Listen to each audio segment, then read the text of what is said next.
오늘 말씀의 제목을 슬픔이 변하여 추밀하게 하시며 30편 11절입니다. 우리 11절을 한번 같이 봅시다. 그리고 할 수 있으면 이 말씀을 시편 중에서 암송하는 말씀으로 남겨놓으면 참 좋겠습니다. 11절 주께서 나의 슬픔이 변하여 내게 추밀하게 하시며 나의 베옷을 벗기고 기쁨으로 띠우셨나이다. 나의 슬픔이 변하여 내게 추밀하게 하시며 설날을 보내면서 아마도 가장 많이 들었던 말은 새해 복 많이 받으세요 이겠죠? 좀 나이 먹은 사람한테는 이제 건강하세요라는 말도 하고요. 근데 이 말들을 하나로 표현하면 슬픈 일보다는 기쁜 일이 가득하세요라고 할 수 있겠죠. 우리는 어떻게 그 기쁨을 누릴 수 있을까요? 1절을 보십시오. 여호와여 내가 주를 높일 것은 주께서 나를 끌어내사 내 원수로 하여금 나로 말미암아 기뻐하지 못하게 하심이다. 이 시도 다윗의 시인데 그는 여호와를 높일 겁니다로부터 시작합니다. 여기서 높인다는 말은 찬양한다는 뜻입니다. 감사와 찬양을 통해 그 대상을 높은 분으로 인식하는 것을 뜻해요. 그는 왜 여호와를 찬양합니까? 주님께서 그를 끌어내셨기 때문입니다.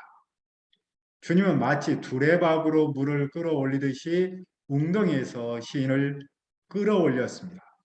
그리하여 그 원수가 시인을 보고서 기뻐하지 못하도록 하셨습니다. 여호와께서 원수가 시인을 비웃지 못하도록 하신 겁니다. 그래서 시인은 여호와를 높일 겁니다. 여호와는 그를 어디에서 끌어내셨습니까? 첫째로 그를 병에서 질병에서 끌어내셨습니다. 2절입니다. 여호와 내 하나님이여 내가 주께 부르짖음에 나를 고치셨나이다. 시인은 여호와 하나님께 도와달라고 부르짖었습니다. 그분의 아들 딸로서 그분의 마땅한 돌봄을 요구했습니다. 그러자 여호와 하나님은 그를 고치셨습니다. 하나님은 능력 있는 의사로서 병든 사람을 낫게 하십니다. 이스라엘은 병과 건강이 하나님한테서 온다고 생각했습니다. 그래서 신명기에서는 이렇게 고백했습니다. 하나님은 죽이기도 하며 살리기도 하며 상하게도 하며 낫게도 하신다. 그러므로 병들면 여호와께 기도할 수 있습니다. 아사 왕은 그의 발이 병들어 매우 유독했으나 여호와를 찾지 않고 의사만 찾다가 숨을 거둔 일도 있습니다. 둘째로 여호와는 그를 어디에서 끌어내셨습니까? 3절입니다. 여호와의 주께서 내 영혼을 수월에서 끌어내어 나를 살리사 무덤으로 내려가지 아니하게 하셨나이다. 여호와께서 그를 수월에서 끌어내셨습니다. 수월은 죽은 자의 거처 지하세계 the underworld를 말합니다. 시인은 죽음의 웅덩이에 빠졌습니다. 그런데 여호와께서 그를 그곳에서 끌어내어 살려서 무덤으로 내려가지 않도록 하셨습니다. 여호와는 시인을 죽음의 영역에서 끌어내어 생명으로 인도하셨습니다. 그래서 그는 여호와를 찬양합니다. 이제 그는 누구를 초대합니까? 4절을 보십시오. 주의 성도들아 여호와를 찬송하며 그의 거룩함을 기억하며 감사하라. 그는 이제 성도들이 여호와를 찬송하도록 초대합니다. 그분의 거룩한 이름을 기억하며 찬양하도록 초대합니다. 여호와의 이름을 기억하면 그분의 함께 하심을 뜻합니다. 그분을 기억하거나 그분의 이름을 부르면 여호와께서 함께 하시고 돌보아 주십니다. 시인은 공동체가 그 여호와를 함께 기억하고 함께 찬송하기를 바랍니다. 성도, 공동체는 왜 여호와를 찬송해야 합니까? 5절입니다. 그의 노염은 잠깐이요 그의 은총은 평생이로다. 저녁에는 울음이 깃들지라도 아침에는 기쁨이 오리로다. 그분의 노염은 잠깐입니다. 하나님은 사람을 벌할지라도 고통을 짧게 하십니다. 반면 그분은 은총을 평생 주십니다. 하나님은 사람에게 진노도 하시고 은총도 베푸십니다. 하지만 은총이 진노보다 강합니다. 그래서 저녁에는 울음이 깃들을지라도 아침에는 기쁨이 옵니다. 저녁은 어둠과 두려움과 고통의 시간입니다. 하지만 저녁은 멈춰 있지 않고 아침을 준비하는 시간입니다. 아침은 빛의 시간이며 하나님 구원의 때입니다. 어둠을 몰아내는 아침은 반드시 옵니다. 어둠이 빛으로 바뀌고 울음이 기쁨으로 바뀝니다. 히스기야 왕이 병들었을 때, 그래서 죽게 되었을 때 이사야 선지자는 여호와의 말씀을 전했습니다. 네가 죽고 살지 못하리라. 그때 히스기야는 얼굴을 벽으로 향하고 여호와께 기도했습니다. 여호와께서 그의 기도에 응답하셨습니다. 내가 네 기도를 들었고 네 눈물을 보았노라. 내가 내 수명을 15년을 더하리라. 하나님은 저녁에 죽음을 선언하셨습니다. 하지만 아침에는 생명을 주셨습니다. 자, 그러나 시인의 과거는 어땠습니까? 6절을 보십시오. 내가 형통할 때 말하기를 영원히 흔들리지 아니하리라 하였도다. 그는 과거에 형통했었습니다. 건강하고 성공적이며 행복한 시절이 있었습니다. 어려움 없이 본 모든 일이 잘 될 때가 있었습니다. 그때 그는 무엇을 말했습니까? 나는 영원히 흔들리지 않을 것이다. 그는 자신의 행복을 당연하게 여겼습니다. 그는 교만했습니다. 왜냐하면 그의 형통이 하나님의 은총인 줄을 몰랐기 때문입니다. 그것은 잘못된 안정감이며 거짓 확신입니다. 이런 착각을 실용적 무신론, 자주 하는 말이죠. practical atheism이라고 부릅니다. 그랬던 그가 무엇을 깨달았습니까? 7절을 보십시오. 여호와여 주의 은혜로 나를 산같이 굳게 세우셨더니 주의 얼굴을 가리심에 내가 근심하였나이다. 그의 견고함은 산과 같았습니다. 그런데 그것은 주님의 은혜였습니다. 그는 형통이 주님한테서 온 것임을 깨달았습니다. 왜냐하면 여호와께서 얼굴을 가리셨을 때 두려웠기 때문입니다. 얼굴을 가리심은 함께 하심을 거두는 일입니다. 반면 함께 하심을 거두면 두려움이 임하겠죠. 하지만 얼굴을 마주하심은 함께 하심입니다. 함께 하시면 행복이 임합니다. 그런데 시인은 그 근심의 때에 무엇을 했습니까? 그는 여호와께 부르짖었고 여호와께 간구했습니다. 그가 시련을 겪을 때도 여호와를 찾을 수 있으면 그만큼 그분을 믿었기 때문입니다. 누군가가 말했습니다. 주님께 부르짖음은 훌륭한 일이고 천상의 것을 열망하는 사람의 특권이다. 그러나 어떤 사람이 사소한 지상의 것을 요구한다면 그는 작고 낮은 목소리를 사용할 것이다. 그 목소리는 높이까지 이르지 못하거나 주님의 귀에 이르지 못할 것이다. 결국 기도한다는 것은 하나님의 아들, 딸의 특권이라는 겁니다. 시인이 주님께 부르짖는 근거는 무엇입니까? 7절은 이렇게 고백합니다. 내가 무덤에 내려갈 때 나의 피가 무슨 유익이 있으리요? 진토가 어떻게 주를 찬송하며 주의 진리를 선포하리까? 무덤에 내려간다는 말은 죽어서 무덤에 묻히는 것을 뜻하겠죠? 나의 피는 내 죽음입니다. 진토는 그가 죽어 흙이 되는 것을 말합니다. 그가 죽어서 무덤에 묻히는 그 죽음이 여호와께 무슨 유익이 있습니까? 아무런 유익이 없다는 것이죠. 왜 유익이 없습니까? 죽은 사람은 티끌 같은데 티끌은 주님을 찬송할 수 없기 때문입니다. 주님의 진리를 선포할 수도 없습니다. 그래서 아무 유익이 없습니다. 그러니 하나님께서 그의 기도를 들어주셔야 합니다. 시인은 자기 삶의 목적을 무엇으로 말합니까? 여호와를 찬양하고 그분의 진리를 선포하는 일입니다. 그런데 그가 죽으면 이 두 가지를 할 수가 없습니다. 따라서 그는 살고자 합니다. 주님께서 살려주시도록 기도합니다. 그는 어떻게 기도합니까? 10절입니다. 여호와여 들으시고 내게 은혜를 베푸소서. 여호와의 나를 돕는 자가 되소서 하였나이다. 이 기도문에는 세 개의 명령형이 있습니다. 들으시고 베푸소서 되소서입니다. 이 세 개의 명령에는 그의 간절함이 묻어 있습니다. 그는 자기를 도와줄 분은 오직 여호와 한 분님을 고백합니다. 그는 주님께서 자기의 기도를 들으실 줄 믿고 기도합니다. 주님께서 그의 기도를 어떻게 들어주실 줄 믿었습니까? 11절을 다시 한번 읽읍시다. 11절입니다. 주께서 나의 슬픔이 변하여 내게 춤이 되게 하시며 나의 베옷을 벗기고 기쁨으로 띄우셨나이다. 주님께서 그를 위해 그의 슬픔을 춤으로 바꾸셨습니다.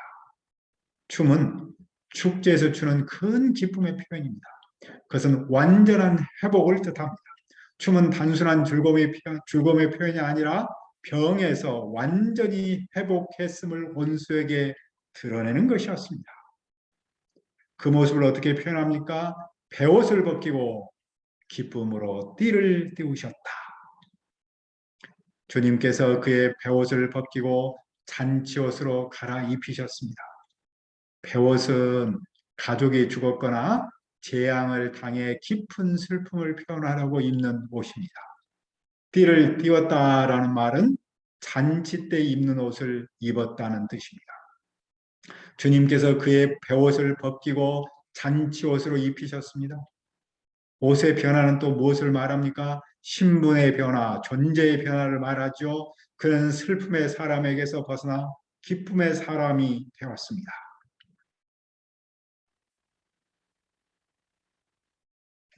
이 기도에 대한 확신이 당시 성도에게 주는 의미는 무엇입니까? 이 시의 표제는 성전 봉헌식 때 부른 노래입니다. 성전을 다 완공하고 하나님께 드리는 그때 불렀던 노래입니다. 그런데 우리가 알듯이 다윗은 성전을 짓지 않았죠. 그래서 어떤 분은 다윗이 장차 지을 그 성전을 생각하면서 이 시를 썼다고 말합니다. 한편에서는 바벨론 포로에서 돌아온 후기 공동체가 이 시를 성전 봉헌식 때 불러서 그렇게 붙였다고도 여깁니다. 또 다른 사람은 이 시를 성전 봉헌 기념일인 히브리 말로 하누카라고 하는 축제 때 사용한 데서 찾습니다. 그 기원은 이렇습니다. 셀루쿠스 제국의 안티오커스 4세 에피파네스가 예루살렘 성전을 오독했습니다. 유대인을 마카베오, 우리가 소위 말하는 마키비오, 그 마카베오 혁명을 통해서 에피파네스 4세를 쫓아내고 주전 164년 예루살렘 성전을 되찾아 정화하고 새로 봉헌한 기쁨으로 이 시로 노래했습니다. 그래서 그 이후부터 하누카 축제라고 부릅니다. 그러니까 이 시는 다윗의 개인에 관한 내용보다는 국가 공동체에 관한 내용인 것만은 분명합니다. 다윗이 성전을 짓지 않았을 때도 유대인이 바벨론에서 막 돌아왔을 때도 안티오커스가 성전을 못 오겠을 때도 이스라엘은 슬펐습니다. 마치 베옷을 입고 있는 것 같았습니다. 그런데 그때 그들은 여호와께 기도했습니다. 여호와께서 슬픔을 기쁨으로 바꿔주실 줄 믿고 기도했습니다. 그랬을 때 여호와께서 그 기도를 응답하셨습니다. 그 대표적인 것이 바로 에스더서에 나오는 내용입니다. 그것을 유대인은 부림절, 푸림이라고 표현하는데 우리말로는 부림이라고 부릅니다. 유대인의 부림절입니다. 부림은 푸르의 복수형인데 제비를 뽑다 그런 뜻입니다. 고대 페르시아 시대에 하만이라는 친구가 유대인을 살해하려던 음모에서 구원받은 것을 기념하는 절기이죠. 하만은 제비를 뽑아 하루 동안 모든 유대인을 살해할 음모를 꾀했어요. 하지만 극적인 반전을 통해서 유대인을 살해하려던 하만은 죽고 대신 유대인이 구원을 받았죠. 그것을 기념해서 푸림절이라고 부릅니다. 따라서 푸림절은 슬픔이 기쁨으로 초상집이 잔치집으로 바뀐 날이죠. 그리고 부림절의 구원은 개인적인 사건이 아니라 민족 공동체적인 사건이었습니다. 이 부림절을 지금도 이스라엘은 아주 크게 했죠. 지난 코비드 때도 많은 사람들이 부림절 행사를 해서 코비드가 더 옮겨지고 또 많은 사람이 깔려 죽기도 하고 했습니다. 이스라엘은 이 부림절 때 바로 이 시를 낭독하며 슬픔을 춤으로 바꾸고 베옷을 벗기고 기쁨의 옷을 입히신 여호와를 찬양했습니다. 기쁨의 옷을 말하니 예수님께서 들려주셨던 한 아버지와 둘째 아들이 생각납니다. 어떤 둘째 아들은 아버지한테 유산을 미리 상속받아서 집을 나가서 탕진했죠. 그는 절망하다 아버지를 생각하고 집으로 돌아갑니다. 하지만 그는 아들이 아닌 종으로 돌아갑니다. 그런데 그 아버지는 그 아들에게 제일 좋은 옷을 내어다가 입혔습니다. 아버지는 아들의 신분을 아들로 회복한 것이었죠. 그러므로 우리도 삶의 현장에서 슬플 때, 힘들 때 무엇을 해야 합니까? 바로 다윗이 그랬던 것처럼, 이스라엘 백성이 그랬던 것처럼 하나님 여호와께 기도할 수 있습니다. 마음이 무거울 때, 가슴이 먹먹할 때 기도해야 합니다. 그러면 하나님께서 우리의 기도를 들으시고 슬픔이 변하여 내게 춤이 되게 하시며 나의 베옷을 벗기고 기쁨의 옷을 입히실 겁니다. 시인은 기쁨의 옷을 입고 무엇을 합니까? 12절을 보십시오. 이는 잠잠하지 아니하고 내 영광으로 주를 찬송하게 하심이니 여호와 나의 하나님이여 내가 주께 영원히 감사하리라. 신의 영광이 주님을 찬양하고 잠잠히 있을 수 없습니다. 그러나 하나님 여호와께 영원히 감사합니다. 왜냐하면 그분께서 기도를 들으셨기 때문입니다. 그는 1절에서 나는 주님을 높일 겁니다. 찬양할 겁니다로 시작해서 나는 주님께 영원히 감사할 겁니다로 끝납니다. 그는 지금은 물론이고 미래에도 주님이 주시는 기쁨이 넘칠 줄 믿었습니다. 왜냐하면 주님께서 그의 슬픔을 춤으로 바꾸시고 그의 베옷을 벗기고 기쁨의 옷을 입히셨기 때문입니다. 그 은혜를 잊지 않은 그는 주님을 오늘도 내일도 영원히 찬양할 겁니다. 사람은 누구나 슬픔보다는 기쁨을 바랍니다. 슬픈 베옷을 벗고 기쁨의 옷을 입고자 합니다. 그러면 우리는 무엇을 해야 합니까? 오늘의 시인처럼 여호와께서 우리의 기도를 응답하실 줄 믿고 기도해야 합니다. 그러면 우리도 시인처럼 고백할 수 있습니다. 주께서 나의 슬픔이 변하여 내게 춤이 되게 하시며 나의 베옷을 벗기고 기쁨으로 띠우셨나이다. 아멘. 은혜로우신 아버지 하나님, 이 시간 시인의 기도를 듣습니다. 시인의 고백을 듣습니다. 주님, 나의 기도를 들으시고 나의 기도를 받아 주시옵소서. 주님께서 나의 슬픔이 변하여 내게 춤이 되게 하시며 나의 베옷을 벗기고 기쁨으로 띠우셨나이다. 이 확신 속에 우리가 삶의 현장에서 기도할 수 있도록 도와 주시옵소서. 예수님의 이름으로 기도합니다. 아멘.